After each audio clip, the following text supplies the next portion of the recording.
UFC 271, Adesanya versus Whitaker. 2 full card prediction. The main event is the rematch between former UFC middleweight champion Robert Whitaker versus the current UFC middleweight champion in Israel Adesanya.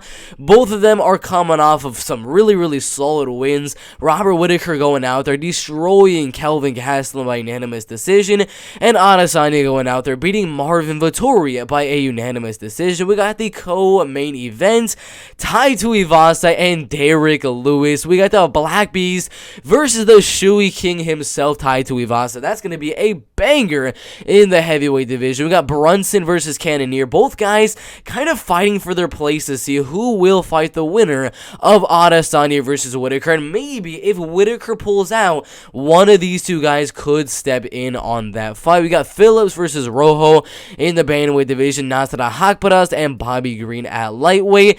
And then a lot of prelim fights. Andrade, Arlovski, Vanderaa, Casey O'Neill, Roxanne, Modafferi, Alex Perez, Schnell, William Knight, Maxim, Grishin, Martinez, Ronnie, Lawrence, Hernandez, Moicano, Cherant, Ulberg, Malkoun, Dobson, Morozov, Douglas Silva, Andrade, and Mathetha and Jeremiah Wells. The thing you gotta look at, there's a lot of guys from Australia on the card. Mathetha there, Jacob Malkoun, Carlos Ulberg. We got someone close to there in Casey O'Neill. We also have, of course, the main event with Israel Adesanya from that region as well. So we have a lot of guys that either train with Israel Adesanya or they live in roughly the same area as Israel Adesanya. But it's going to be a good fight card in my opinion. The best fights I think I can look at on the card are going to be Hernandez versus Moicano. I think that's going to be a very good fight. Dobson, Malkoun should be a good fight if it does stay on the feet. Perez, Schnell should definitely be entertaining. Haqparast, Bobby Green's a good one. Phillips, Rojo, Brunson, Cannonier, the co-main, the main event. There's so many good fights in this card. I just cannot wait. So we're going to get in the first fight right here in the UFC welterweight division. Jeremiah Wells and Mathetha in the welterweight division. A short notice fight on the card. The first original bout to take place was Mathetha versus Orion Kosi, and I'm gonna be honest with you, I thought that was a 50-50 fight. Could have honestly gone either way, but Jeremiah Wells isn't necessarily taking the fight on like super short notice, because he did have a fight scheduled against Tim Means on the UFC Fight Night, Hermanson versus Strickland.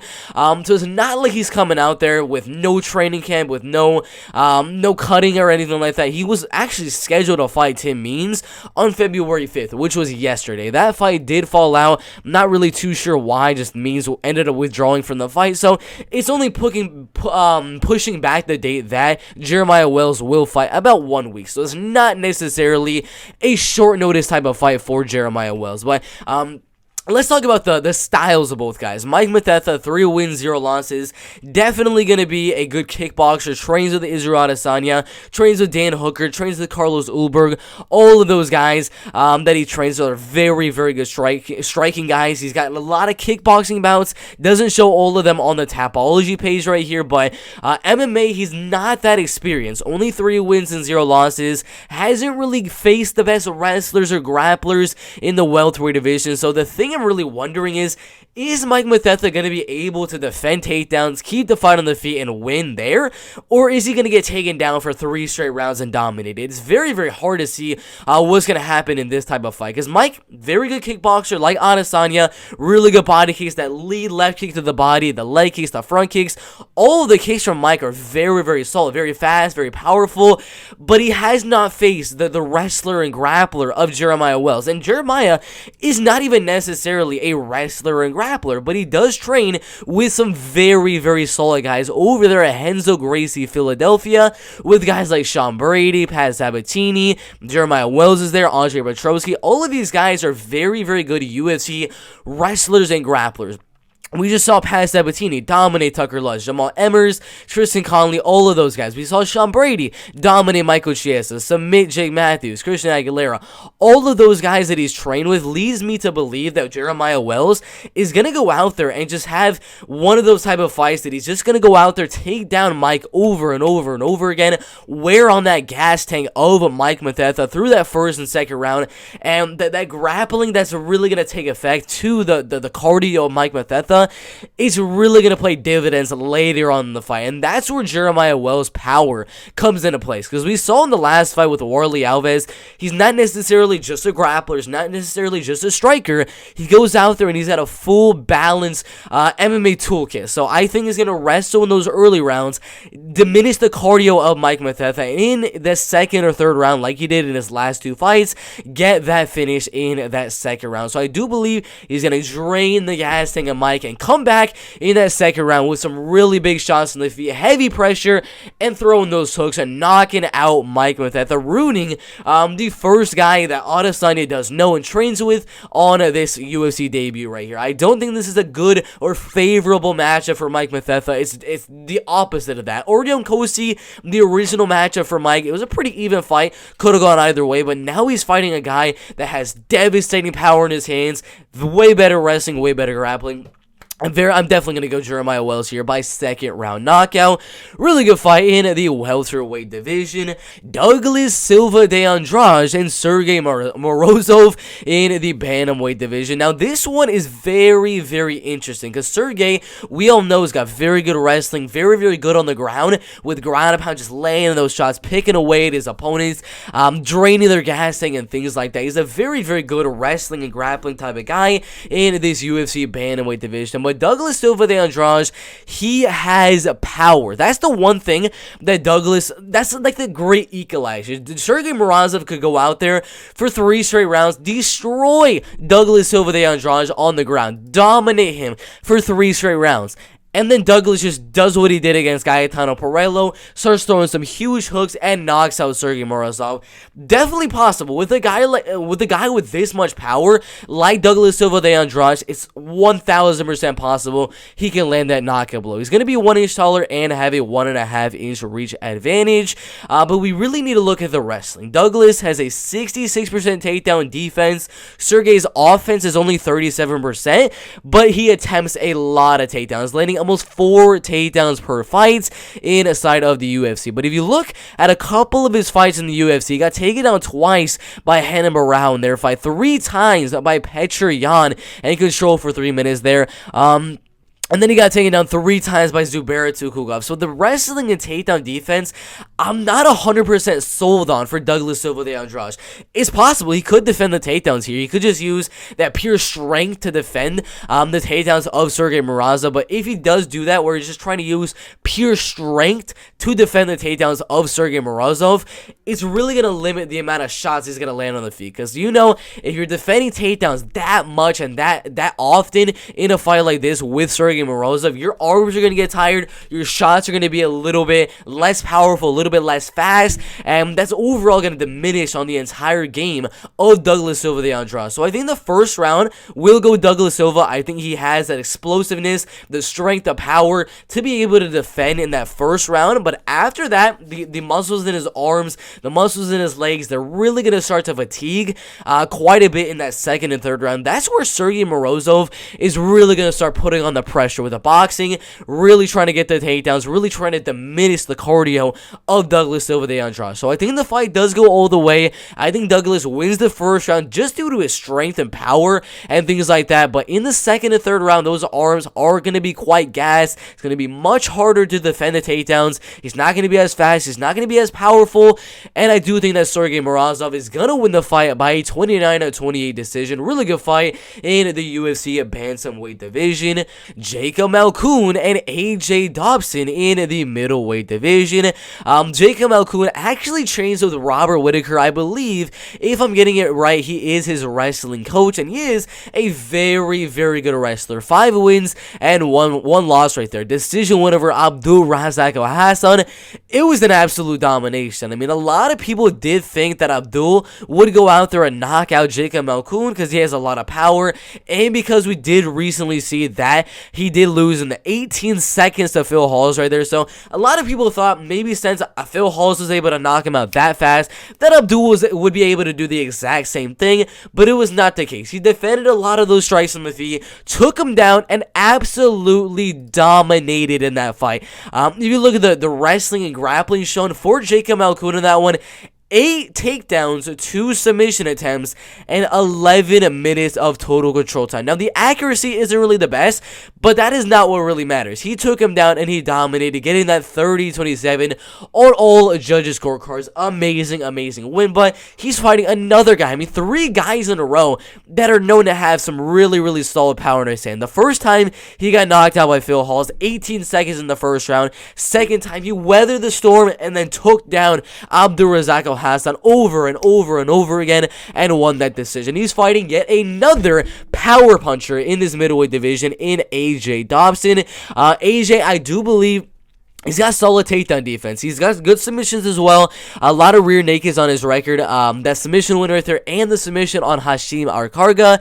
And then plenty of other knockouts on his record as well. I do believe it's definitely possible Jacob Malkoun could go out there, take AJ Dobson down over and over and over throughout the fight and win a decision. But AJ Dobson's power, I'm going to be honest with you, is honestly better than Abdulrazak Hassan's. It's better than Phil Hall's. And I do think AJ Dobson's wrestling and takedown defense is actually going to be better than Abdulrazak Hassan. I don't think Jacob's going to take him down as easily as he might think. I think this fight stays on the feet, and I think we're going to see yet another first round knockout win from AJ Dobson. The man has power. He's got solid takedown defense. So my prediction here in the UFC middleweight division is going to be AJ Dobson by knockout. Really good fight in the middleweight division.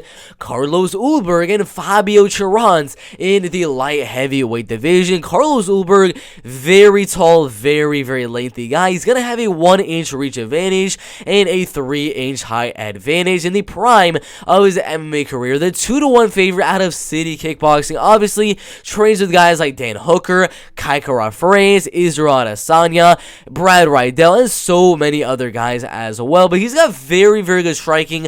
The one thing that I'm sort of like downplaying on Carlos Ulberg is going to be that cardio. We saw the fight with Kennedy Nzechukwu. He looked very good. Early on in that fight, that first round, he looked very, very solid, landing some really good combinations, almost knocking out Kennedy Nzechukwu many times in that first round. But in that second round, we saw his face go from pretty happy, he's landing all these shots, to frowning, straight face. He's just like, oh my god, my cardio, it's gone, because he just put it all out there in that very first round. So the cardio does need a little bit of work in my opinion, but he got that knockout win on the Contender Series in the first round against Bruno Oliveira. It was a very, very solid win there. And then of course the Kennedy Nzechukwu fight. Now he's fighting another up-and-coming guy, not doing too good in the UFC, getting submitted by Alonzo Menefield. He went for the guillotine, then he got Von Flute on that one. Then he got counter-knocked out by William Knight in the very first round. So he has not done too good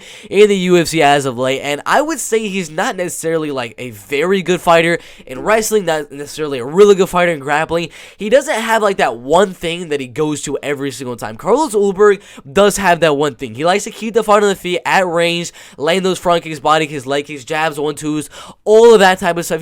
He wants the fight to stay on the feet. He wants the fight to stay at range, and he wants to knock you out in the first or second round. Fabio, not necessarily the case. He's got decent wrestling, decent grappling, decent striking, decent clinch game. Everything is decent. Nothing is very, very good. I don't believe Fabio is going to be able to go out there, take down Ulberg, and destroy him there. The only way Fabio is really going to win is if Ulberg goes out there, gasses himself out. That's like the only way, in my opinion, that Fabio's going to win. But Fabio's coming off 2 finished losses in a row, getting submitted in the first round and then getting finished by knockout in the first round. Not a guy that is... He's a guy that gets finished quite a lot. Ulberg is a finisher, and I'm gonna be honest with you. Whoever wins here is gonna be a finish. If Fabio wins, it's gonna be after Carlos Ulberg gasses out a little bit, and then Fabio just goes crazy and knocks him out or submits him. If Ulberg wins, it's gonna be early on in the fight with some crazy knockout. I'm gonna lean sort of towards that crazy knockout because Fabio, his chin really isn't the best, and he gets finished quite a lot. So my prediction here in the light heavyweight division is gonna be Carlos Ulberg by knockout. in the first or second round. Really good fight in the light heavyweight division. Alexander Hernandez and Renato Moicano in the lightweight division. Very, very close fight. The betting odds are, I would say, interesting. -180 for Renato and +155 for Alex Hernandez. Either way, I think there's a good chance this fight goes all the way, the full 3 rounds, and there's also a good chance we see a very, very fast first round knockout. There's nothing really in between there. I don't think we're going to see a second or third round knockout. If we do see a finish, it's going to be in that first round, and if we see the fight go towards the later rounds, it's going to go to a decision. But Renato Moicano has been finished, I would say, a decent amount of times.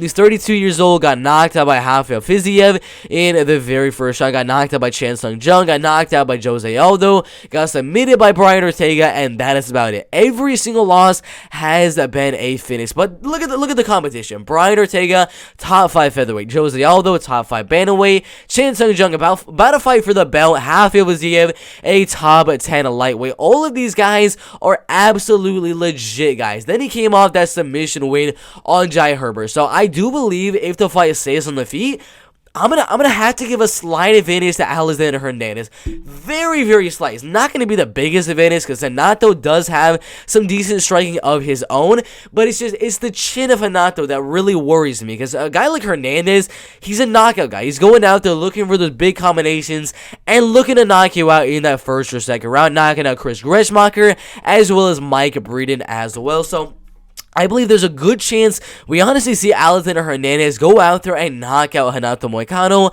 but there's also a good chance we see Renato go out there, kind of point strike on the feet, and then mix in the wrestling and grappling. I do believe Renato is slightly going to be a little bit better when it comes to the wrestling and grappling, not by much, but he does land 2 takedowns per fight, 60% takedown accuracy, and he does have a lot more submissions and grappling and wrestling on his record as well. So the grappling goes to Renato Moicano if he's able to weather the storm in the first round from the power shots of Alexander Hernandez. I'm probably going to go Renato Moicano to win the fight by a decision, just using that wrestling and grappling to win. But I don't know. I have a very, very interesting feeling that Alexander Hernandez is going to knock him out. I mean, I can totally see Renato going out there, point striking on the feet, mixing in the takedowns, and winning the fight by a decision. But I'm gonna be honest. I'm going to go Hernandez by knockout here. I have a feeling he's going to land that good shot in the first and second round and get yet another top 15 fight next. Lose it, of course, but he's just that type of guy. So I'm going to go Alexander Hernandez to win this fight by knockout in the very first round. Again, I can see Renato grappling and winning the decision, but I got a feeling Hernandez gets the knockout there. So really good fight in the lightweight division. Ronnie Lawrence and Mana Martinez in the bantamweight division. One of my most, I would say, confident picks of the card. Ronnie Lawrence at -300 right there. The odds are suggesting 3 out of 4 times he's gonna win. I'm gonna go a little bit farther than that. I say about 9 out of 10 times Ronnie Lawrence is gonna go out there and win this fight. He's a way better wrestler. He's a lot faster. His movement's really good. He's a very unorthodox striker, but it doesn't really matter because all that unorthodox stuff really makes his opponents think, what is he gonna do? What is he gonna do? And they tend not to throw that much with their hands. And even if they do start to throw a lot more shots with their hands, throw so many combinations on the feet, that really opens them up to getting taken down fairly easily. So, again, one of my most confident picks of the card, Mana Martinez. Just not the best wrestler or grappler. He got taken down in the Guido Gennady fight, if I'm remembering that one correctly. Let's see. No, he did not get taken down in the fight. He got 2 takedowns of his own right there, but Guido did reverse. That's one thing. If you're getting reversed by Guido Gennady, that is not the best look. He got taken down by Draco Rodriguez as well and submitted, so it's not the best look in my opinion. Mana Martinez, very powerful striker. He's got a lot of knockouts on his record. Every single win a knockout except for the win over Guido Gennady. Now he's fighting Ronnie Lawrence. Way better wrestling, way better grappling. Really good movement on the feet, coming off that TKO win due to ground and pound over Vince Cachero, and then that knockout win against Michael Ricketts as well. So I'm gonna go TKO win here. I can see it being a submission as well. If I was betting, I'm probably not going to do straight knockout or submission, probably inside the distance, but it's one of my most confident picks of the card. I don't think this fight goes all the way. If Martinez is going to win the fight, it's going to be some flash knockout on Ronnie Lawrence out of nowhere, and if Ronnie Lawrence is going to win, he's going to dominate the wrestling in that first round, drain on the gas tank of Martinez, and finish Martinez in that second round with either a ground pound TKO or a rear naked choke submission. Really good fight in the bantamweight division. William Knight and Maxim Grishin in the light heavyweight division. It's going to be an interesting fight. 37 years old and 33 years old. But the height and the reach, we really got to look at that. Because if you look at William Knight's third to last fight against Dawoon Jung, that was a guy that's pretty similar in a height and reach to Maxim Grishin. Maxim, 6'3" and a 76-inch reach. Dawoon Jung, let's check right here, is probably going to be right around that 6'3", 6'4" range. And probably right around the same reach as well. You look right here, 6'4", even taller with a 78.5" reach. So a very tall, very lengthy Dawoon Jung was able to go out there and destroy William Knight in the striking and mix in the takedowns and win the fight there as well. That is why I'm going to say it right now, the nightmare type of matchup for a guy like William Knight is a tall, lengthy striker that mixes in the takedowns. Maxim Grishin is a tall, lengthy boxer. He's got very good combinations on the feet. 31 wins and 9 losses and 2 draws.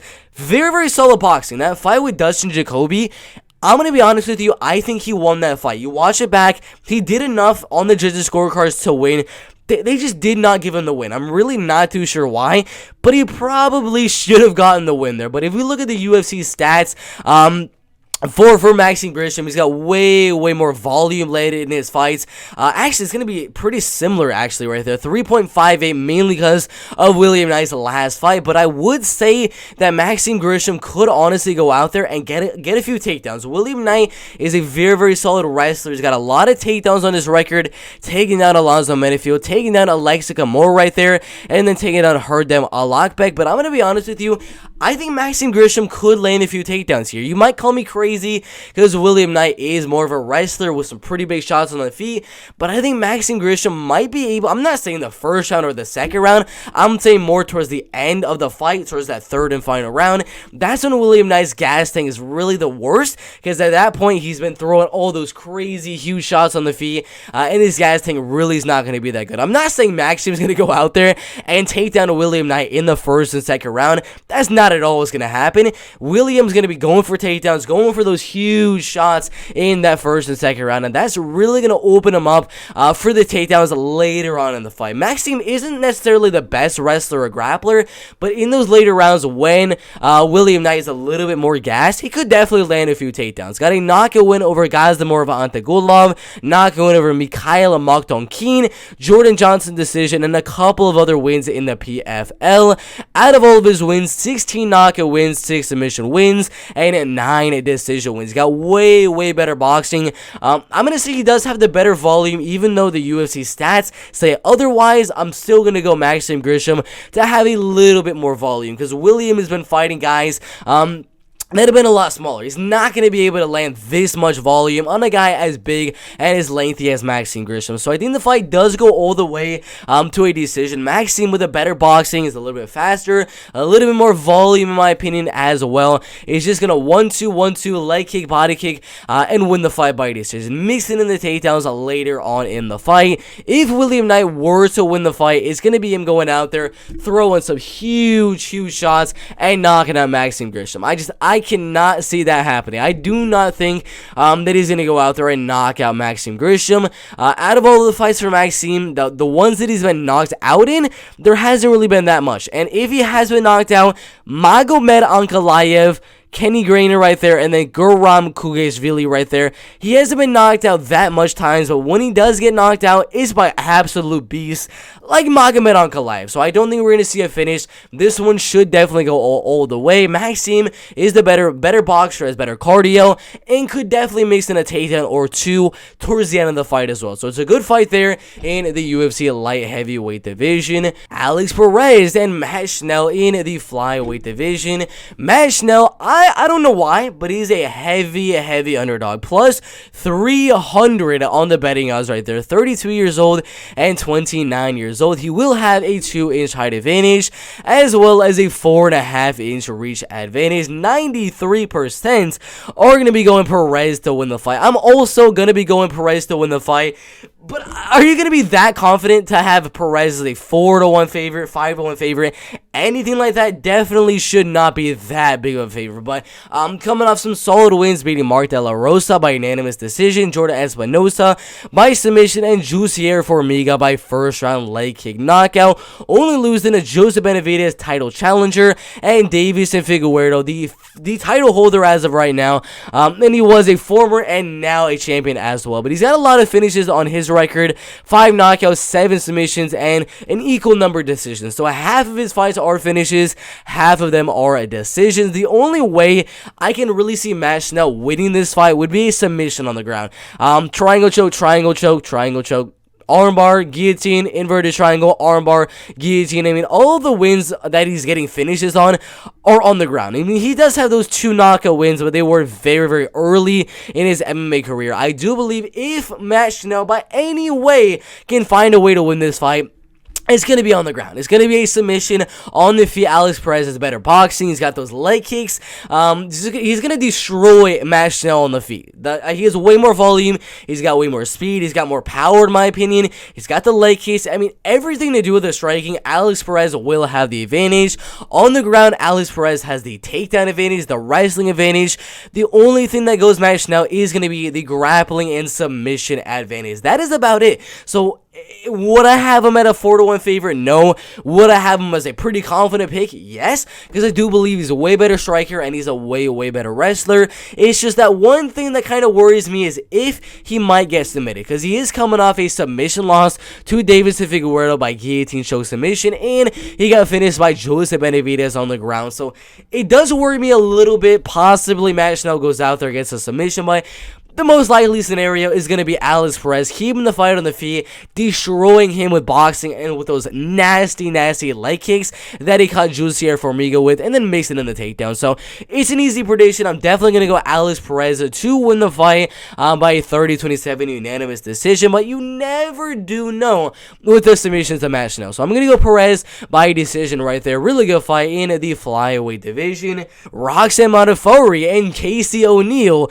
in the flyweight division. I'm going to say it right now. Roxanne Modafferi is going to win this fight. She's an absolute beast of a striker. One of the best strikers I've ever seen in the UFC women's flyweight division. Really good kickboxing. Probably the best. I'm joking, guys.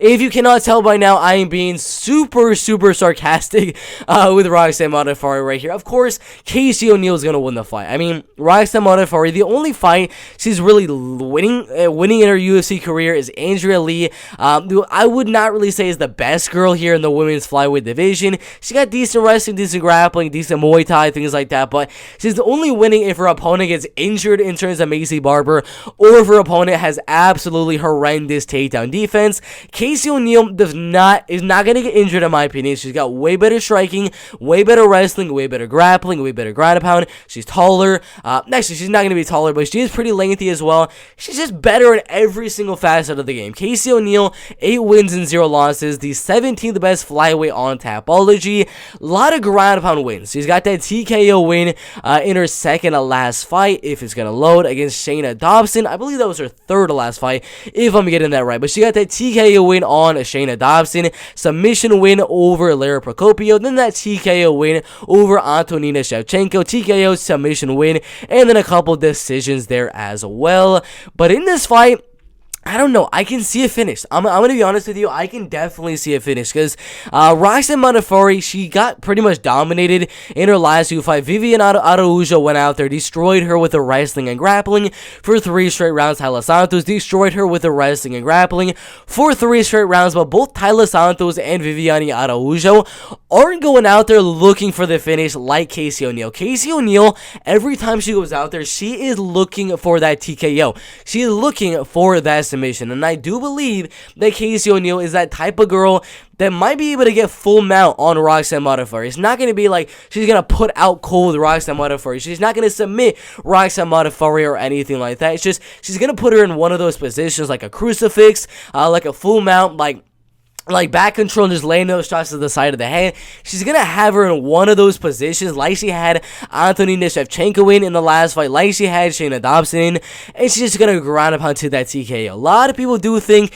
that Roxanne's going to lose the fight, of course, but they're probably going to say she's going to lose the fight by a decision because she does not get finished too often in her career. Out of the losses, only 2 knockout losses and only 3 submission losses.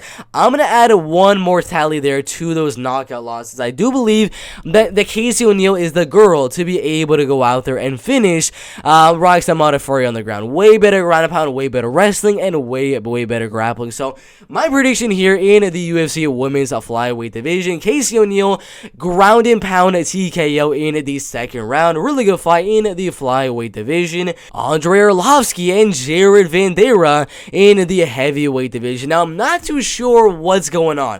If you look at the betting odds as of right now, it's very weird. Let's just see if we can refresh. Anything different? No. But right now, minus 142 for Andrei Arlovski. That's very interesting in my opinion, because the odds started out at minus 300 for Andrei. I of course think he should not be a minus 300 favorite, but they're pushing the odds way up to minus 142. There's a lot of money coming in on Jared Vanderaa for some reason. I've looked at his Instagram. I tried to find some film study. I've looked at his training, and I haven't really seen something that would make me think that there'd be that much money going in on Jared Vanderaa. I'm not too sure why, because Andrei Arlovski is the better kickboxer, going out there beating Tanner Boser, Felipe Lins, Chase Sherman, Carlos Felipe, all of which I do believe are better fighters than Jared Vanderaa. Tanner Boser, way better striker than Jared Vanderaa. Felipe Lins, pretty even as Jared right there. Chase Sherman, pretty even as Jared. And then Carlos Felipe, way better than Jared Vanderaa. Jared Vanderaa,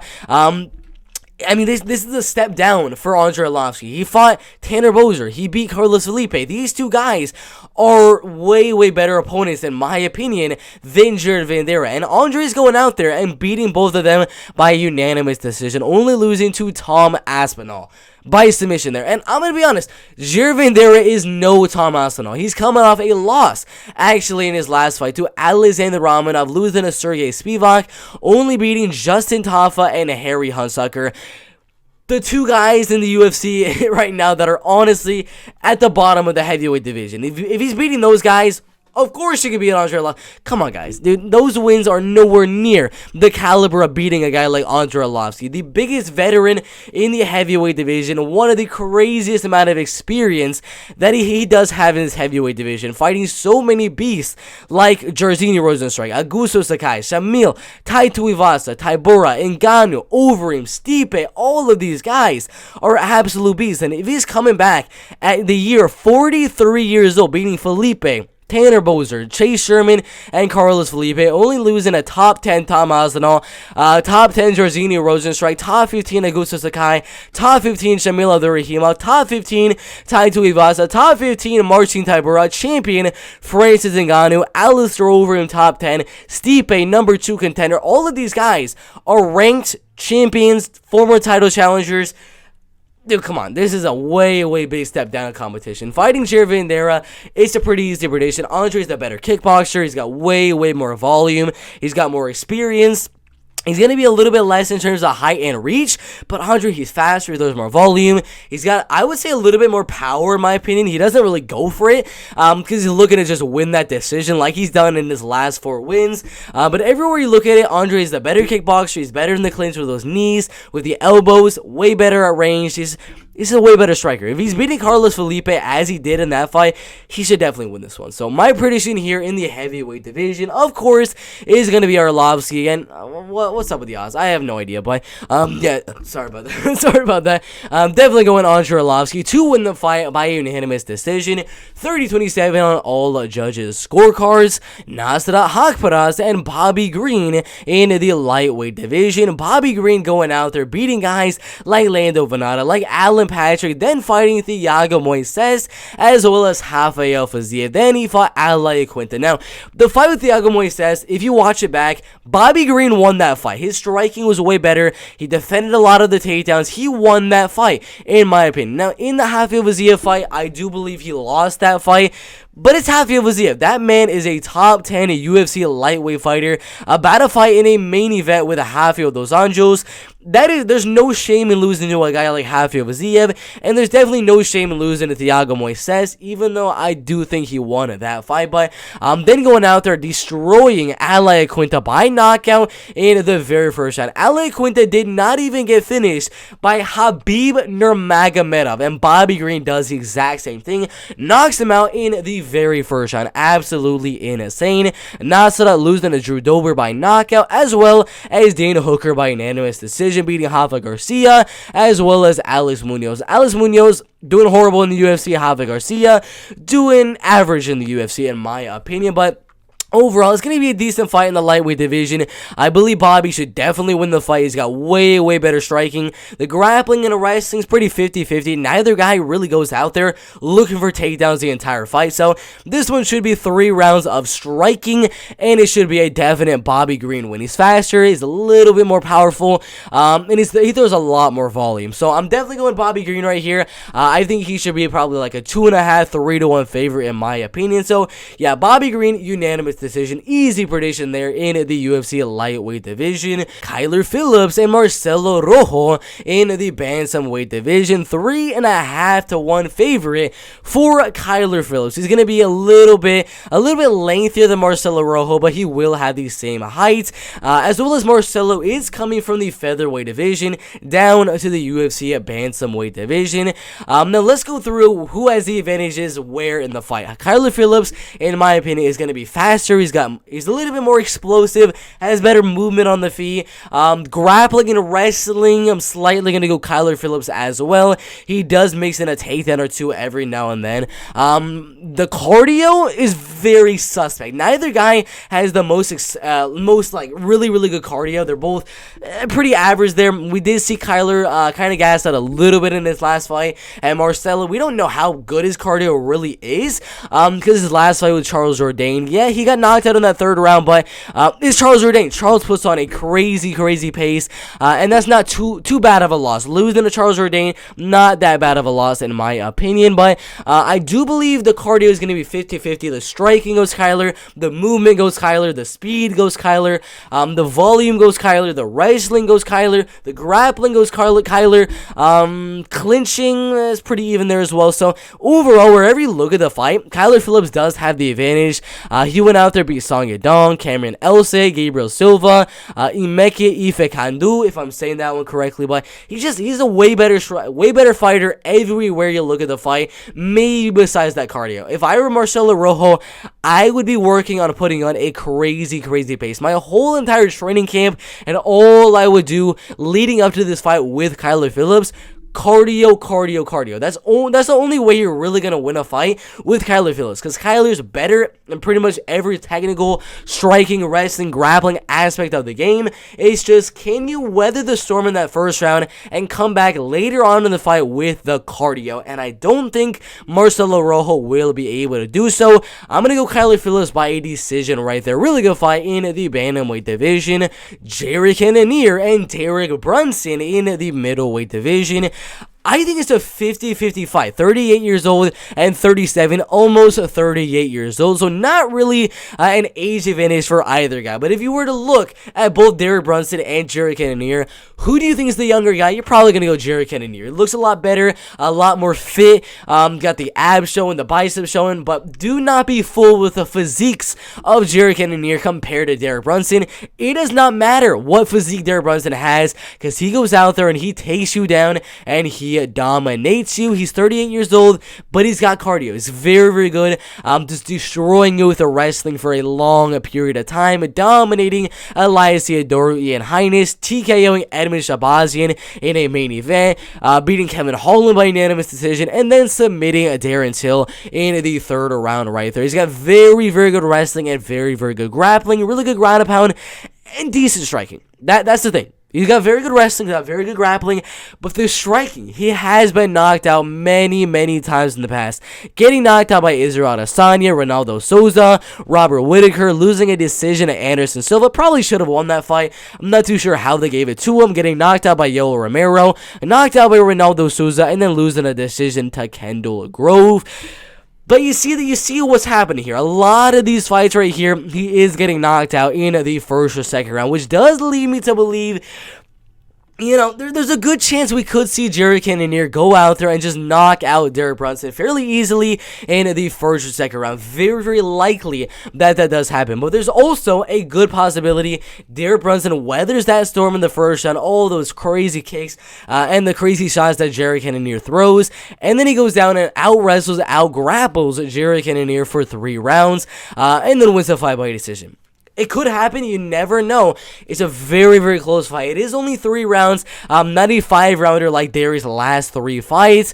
But it's going to be a very, very interesting one. I'm going to go it's so close.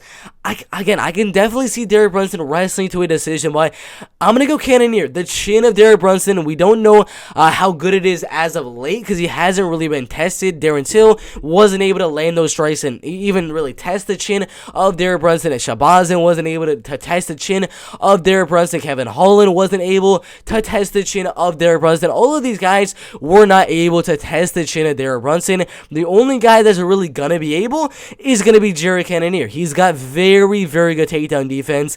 It is gonna be right here, 62% inside of the UFC.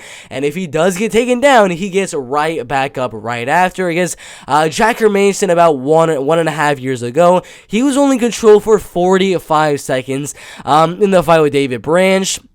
Let's see right here if it's going to load. He was only controlled for 2 minutes. So even if he does get taken down, he gets right back up. So I do believe the fight will stay on the feet for the most part. And with the chin of Derek Brunson, I think he will end up succumbing to the pressure and the power of Jared Cannonier and gets knocked out in the first or second round. Jared Cannonier by knockout. Really good fight in the middleweight division. Derrick Lewis and Tai Tuivasa in the heavyweight division. Now, I made an early prediction about 1 month ago, something like that, for this fight with Derrick Lewis and Tai Tuivasa. My prediction was Derrick Lewis in the first and second round by a knockout. I'm going to be changing that prediction. I'm going to be going Tai Tuivasa by a decision. Now, the reason is, I know a lot of you guys in the comment section are going to say, no way, Lewis is going to go out there and get that knockout. Originally, I had the exact same prediction. I had Lewis going out there, knocking out Tai Tuivasa, just like he did with Curtis Blade, just like he did with Chris Dawkins, like he did with Alexei Oleinik, and so many other guys. But Tai Tuivasa, the leg kicks are going to play a humongous factor. Yeah, not going to be as tall, not going to be as lengthy as Derrick Lewis, but those leg kicks are really going to play dividends. We saw Ciryl Gane attack the leg, and it was a very, very good thing for Ciryl Gane. He attacked the leg so much in that fight. Derrick really wasn't able to land the shots that he's usually able to be landing, and he ended up getting knocked out in that third round by Ciryl Gane. I believe Tai Tuivasa is not going to get the knockout. I don't think he's going to be willing to go in the fire of Derrick Lewis because he's going to get knocked out. He's not going to be doing that.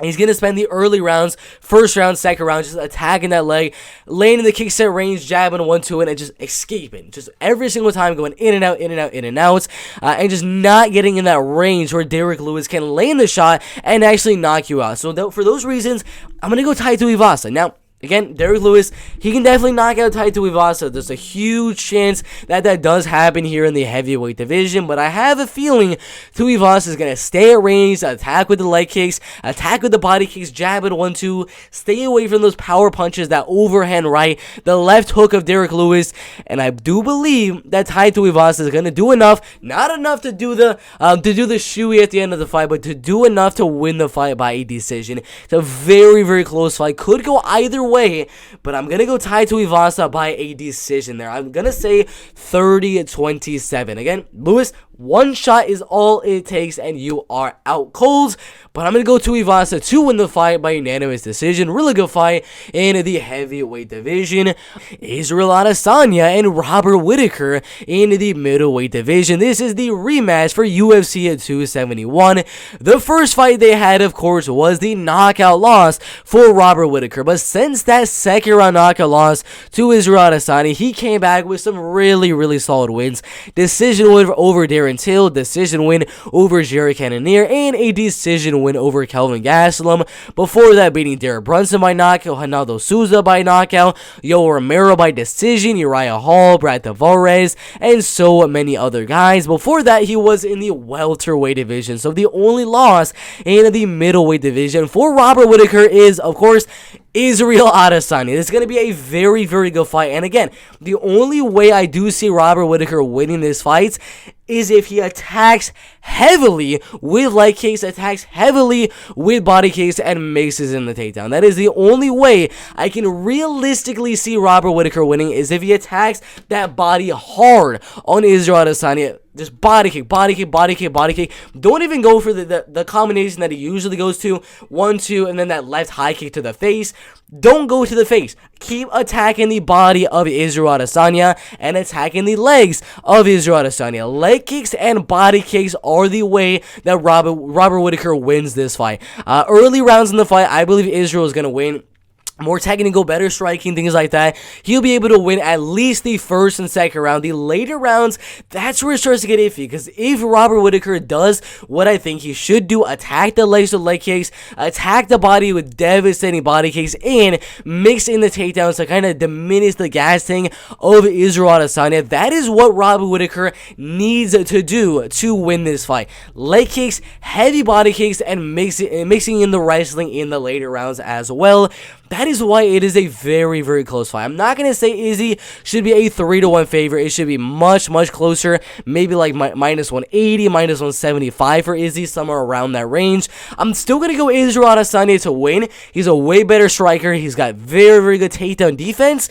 But again, if Robert Whittaker can successfully go through with the game plan of attacking the body hard, attacking with the leg kicks, and mixing in the takedowns, Robert Whittaker could become the new UFC middleweight champion. It's just the technique of Israel Adesanya, the movement of Israel Adesanya, the takedown defense is going to be there as well. It really comes down to, can Robert Whittaker latch on to some of those takedowns? I don't think he will be able to. Israel's takedown defense in the UFC has been flawless. Maybe he's been taken down a couple times here and there, but overall, I think Robert, it's going to be a close fight. Probably like a 48-47. Robert could be able to win 1 or 2 of the rounds with the takedowns, with the leg kicks, with the body kicks, and things like that. He can definitely win if he goes through with that game plan. He can definitely win the fight. But Israel, he's too technical. He's too fast. He's got better movement. He's a lot taller, a lot lengthier. 6.5-inch reach advantage, 4-inch height advantage. All of that does lead me to believe that Israel Adesanya should win the fight by a decision. But again, you never know with Whittaker. He's the Reaper for a reason. He can come out of nowhere and get that knockout or get the takedown and win the fight there. But it's a really good fight in the middleweight division. I got Adesanya by a decision, 48-47 on the judges' scorecards. But yeah, guys, that is my full card prediction for UFC 271. Adesanya versus Whittaker 2. I got Israel Adesanya by a decision, 48-47. I got Tai Tuivasa by a decision, 30-27.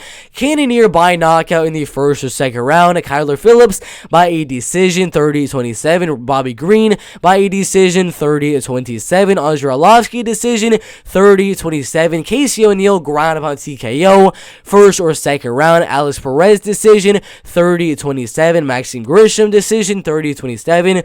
Ronnie Lawrence probably a TKO win or a submission win in the first or second round. Alexander Hernandez by knockout in the very first round. Carlos Ulberg knockout in the first or second round. AJ Dobson knockout in the first or second round. Sergey Morozov decision, probably going to be a 30-27. And then Jeremiah Wells knockout in the second or third round. Those are my full card predictions for UFC 271. Put your predictions down in the comment section. Hit the like button, subscribe to the channel, and turn on those notifications. We'll see you in the next video. Let's go.